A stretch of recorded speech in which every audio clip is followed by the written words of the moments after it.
तत्पुरुषाय विद्महे महादेवाय धीमहि तन्नो रुद्रः प्रचोदयात्। ओम नमः शिवाय। आप सभी का मेरे YouTube चैनल भक्ति सागर में पुनः स्वागत है। फाल्गुन मास में भगवान शिव की भक्ति से जुड़े रहने के लिए आज के अपने इस वीडियो में हम शिव महापुराण के पंचम अध्याय का स्मरण करते हैं। आज का अपना वीडियो शुरू करने से पहले आप सभी से विनम्र प्रार्थना है, यदि आप मेरे चैनल पर नए आए हैं और अभी तक मेरे चैनल को सब्सक्राइब नहीं किया है तो व्रत त्योहारों से संबंधित सभी जानकारियां प्राप्त करने के लिए, सभी व्रत कथाएं सुनने के लिए, प्रतिदिन के पंचांग की जानकारी प्राप्त करने के लिए व प्रतिदिन के महात्म्य स्मरण करने के लिए कृपया मेरे चैनल को सब्सक्राइब अवश्य करें। वीडियो यदि पसंद आता है तो लाइक एंड शेयर भी करें। शिव महापुराण कथा प्रारंभ करने से पहले हम प्रतिदिन शिव के सच्चे भक्तों की कहानियां भी सुनेंगे। इसी श्रृंखला में एक बुढ़िया माई की कथा सुनते हैं। ये बात बहुत ही पुरानी है। एक गांव में जिसका नाम महीपालपुर था, एक अंधी बुढ़िया रहती थी। वह शिवजी की परम भक्त थी। आंखों से भले ही दिखाई नहीं देता था, परंतु वह सुबह शाम शिवजी की बंदगी में मगन रहती।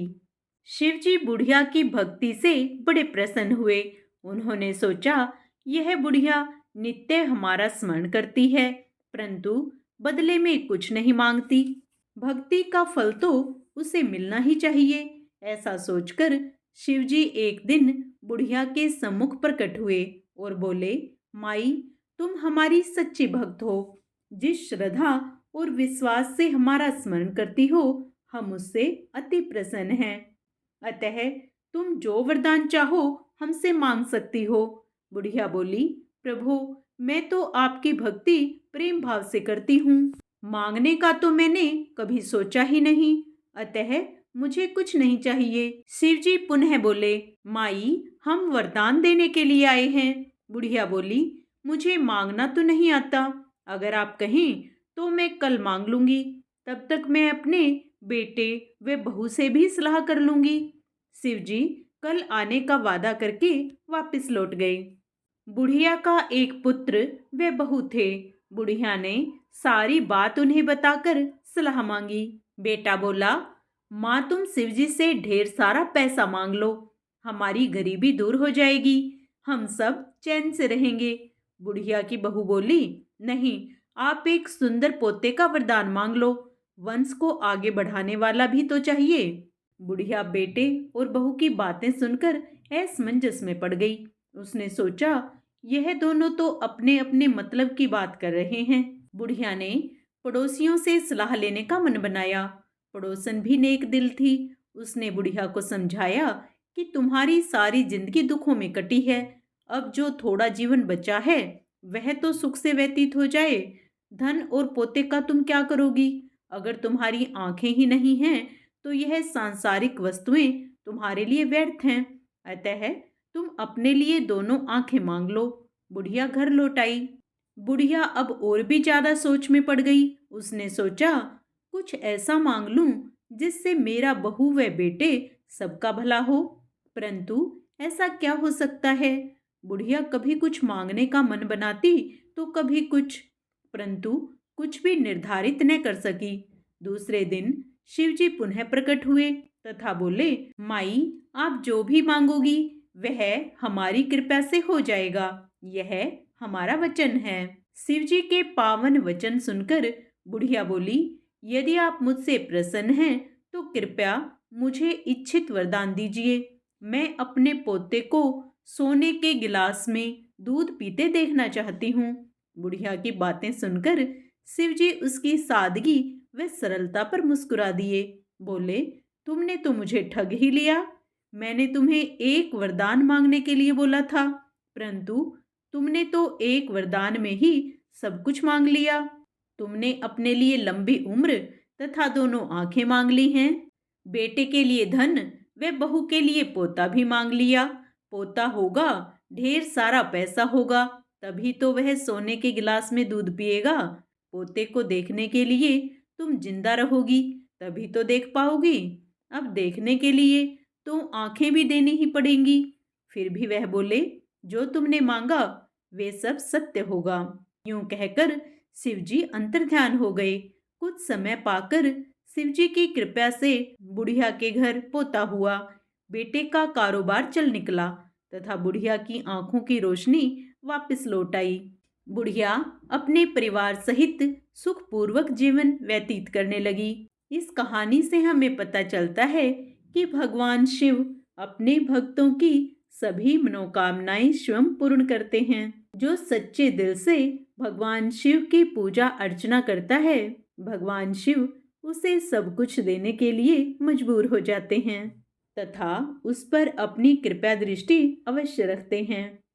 जो भी इस कथा को पढ़े व सुने, प्रभु उन सभी की मनोकामनाएं पूर्ण करें। ओम नमः शिवाय।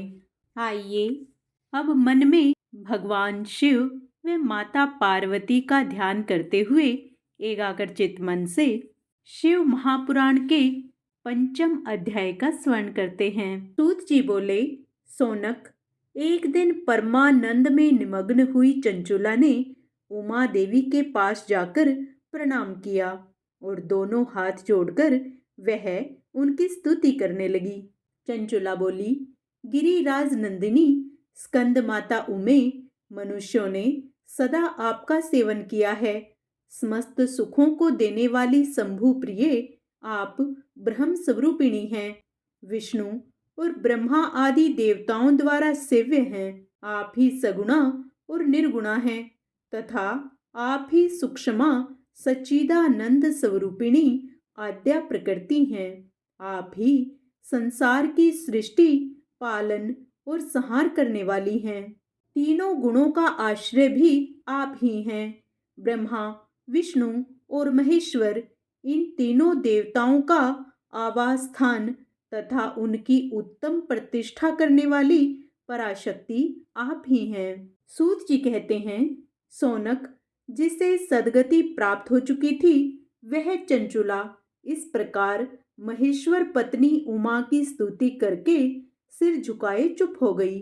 उसके नेत्रों में प्रेम के आंसू उमड़ आए थे।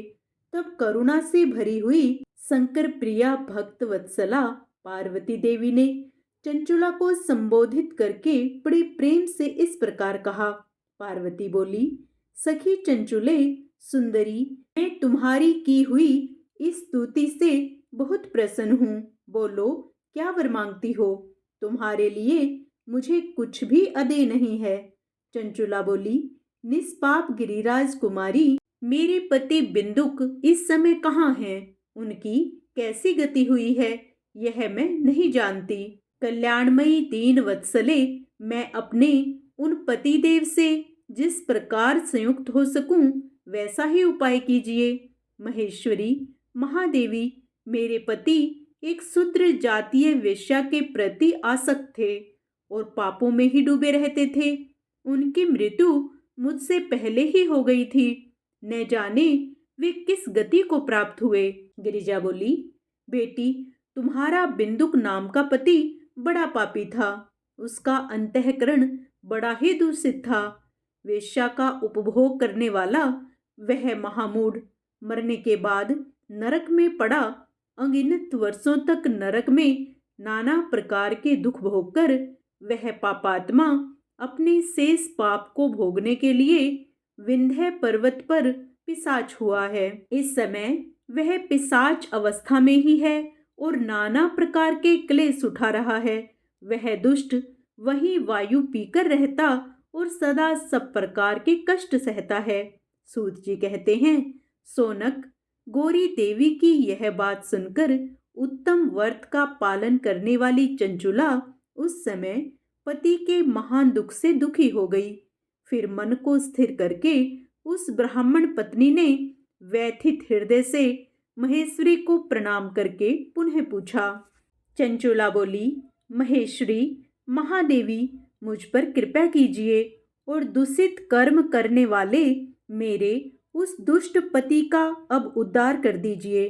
देवी, कुत्सित बुद्धि वाले मेरे उस पापात्मा पति को किस उपाय से उत्तम गति प्राप्त हो सकती है, वह शीघ्र बताइए। आपको नमस्कार है। पार्वती ने कहा, तुम्हारा पति यदि शिव पुराण की पुण्यमयी उत्तम कथा सुने तो सारी दुर्गति को पार करके वह उत्तम गति का भागी हो सकता है। अमृत के समान मधुर अक्षरों से युक्त गौरी देवी का यह वचन आदर पूर्वक सुनकर चंचुला ने हाथ जोड़कर मस्तक झुकाकर उन्हें बारंबार प्रणाम किया और अपने पति के समस्त पापों की शुद्धि तथा उत्तम गति की प्राप्ति के लिए पार्वती देवी से यह प्रार्थना की, मेरे पति को शिव पुराण सुनाने की व्यवस्था होनी चाहिए। उस ब्राह्मण पत्नी के बारंबार प्रार्थना करने पर शिवप्रिया गौरी देवी को बड़ी दया आई। उन भक्त वत्सला महेश्वरी गिरिराज कुमारी ने भगवान शिव की उत्तम कीर्ति का गान करने वाले गंधर्वराज तुम्बुर को बुलाकर उनसे प्रसन्नता पूर्वक इस प्रकार कहा, तुम्बुरो, तुम्हारी भगवान शिव में प्रीति है। तुम मेरे मन की बातों को जानकर मेरे अभिष्ट कार्यों को सिद्ध करने वाले हो, इसलिए मैं तुमसे एक बात कहती हूँ, तुम्हारा कल्याण हो। तुम मेरी इस सखी के साथ शीघ्र ही विंध्य पर्वत पर जाओ। वहां एक महाघोर और भयंकर पिशाच रहता है। उसका वृतांत तुम आरंभ से ही सुनो। मैं तुमसे प्रसन्नता पूर्वक सब कुछ बताती हूँ। पूर्व जन्म में वह पिशाच बिंदुक नामक ब्राह्मण था। मेरी इस सखी चंचुला का पति था, परंतु वह दुष्ट वेश्यागामी हो गया। स्नान संध्या आदि नित्य कर्म छोड़कर अपवित्र रहने लगा। क्रोध के कारण उसकी बुद्धि पर मूढ़ता छा गई थी। वह कर्तव्य का विवेक नहीं कर पाता था। अभक्ष्य भक्षण, सज्जनों से द्वेष और दूषित वस्तुओं का दान लेना, यही उसका स्वाभाविक कर्म बन गया था। वह अस्त्र शस्त्र लेकर हिंसा करता, बाएं हाथ से खाता, दीनों को सताता और क्रूरता पूर्वक पराये घरों में आग लगा देता था। चांडालों से प्रेम करता और प्रतिदिन वेश्या के संपर्क में रहता था। बड़ा दुष्ट था। वह पापी अपनी पत्नी का परित्याग करके दुष्टों के संग में ही आनंद मानता था। वह मृत्यु पर्यंत दुराचार में ही फंसा रहा। फिर अंतकाल आने पर उसकी मृत्यु हो गई। वह पापियों के भोग स्थान घोर यमपुर में गया और वहां बहुत से नरकों का उपभोग करके वह दुष्टात्मा जीव इस समय विंध्य पर्वत पर पिशाच बना हुआ है। वहीं वह दुष्ट पिशाच अपने पापों का फल भोग रहा है। तुम उसके आगे यत्न पूर्वक शिव पुराण की उस दिव्य कथा का प्रवचन करो जो परम पुण्यमयी तथा समस्त पापों का नाश करने वाली है। शिव पुराण की कथा का स्वर्ण सबसे उत्कृष्ट पुण्य कर्म है। उससे उसका हृदय शीघ्र ही समस्त पापों से शुद्ध हो जाएगा और वह प्रेत योनि का परित्याग कर देगा। उस दुर्गति से मुक्त होने पर बिंदुक नामक पिशाच को मेरी आज्ञा से विमान पर बैठाकर तुम भगवान शिव के समीप ले आओ। सूत जी कहते हैं, सोनक, महेश्वरी उमा के इस प्रकार आदेश देने पर गंधर्वराज तुम्बरु मन ही मन बड़े प्रसन्न हुए। उन्होंने अपने भाग्य की सराहना की। तत्पश्चात उस पिशाच की सती साध्वी पत्नी चंचुला के साथ विमान पर बैठकर नारद के प्रिय मित्र तुम्बरु वेगपूर्वक विंध्याचल पर्वत पर गए। जहां वह पिशाच रहता था, वहां उन्होंने उस पिशाच को देखा। उसका शरीर विशाल था, ठोड़ी बहुत बड़ी थी। वह कभी हंसता, कभी रोता और कभी उछलता था। उसकी आकृति बड़ी विकराल थी। भगवान शिव की उत्तम कीर्ति का गान करने वाले महाबली तुमरु ने उस अत्यंत भयंकर पिशाच को पासों द्वारा बांध लिया। तदंतर तुमरु ने शिव पुराण की कथा बांचने का निश्चय करके महोत्सव युक्त स्थान और मंडप आदि की रचना की। इतने में ही संपूर्ण लोकों में बड़े वेग से वह प्रचार हो गया कि देवी पार्वती की आज्ञा से उस पिशाच का उद्धार करने के उद्देश्य से शिव पुराण की उत्तम कथा सुनाने के लिए तुमरो विंध्याचल पर्वत पर गए हैं। फिर तो उस कथा को सुनने के लोभ से बहुत से देवर्षि भी शीघ्र ही वहां जा पहुंचे। आदर पूर्वक शिव पुराण सुनने के लिए आए हुए लोगों का उस पर्वत पर बड़ा अद्भुत और कल्याणकारी समाज जुट गया।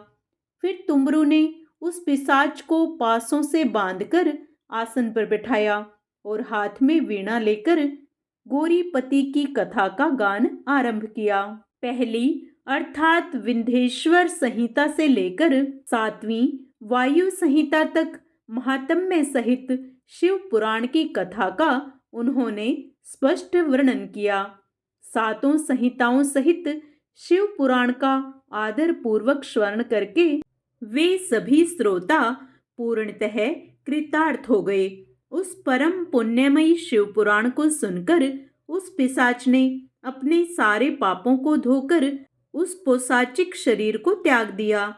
फिर तो शीघ्र ही उसका रूप दिव्य हो गया। अंग कांति गौर वर्ण की हो गई।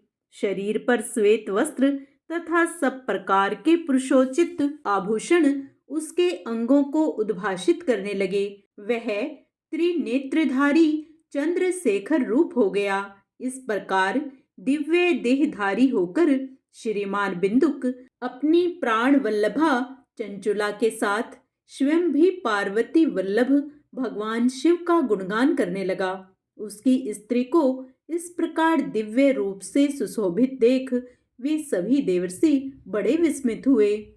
उनका चित्त परमानंद से परिपूर्ण हो गया।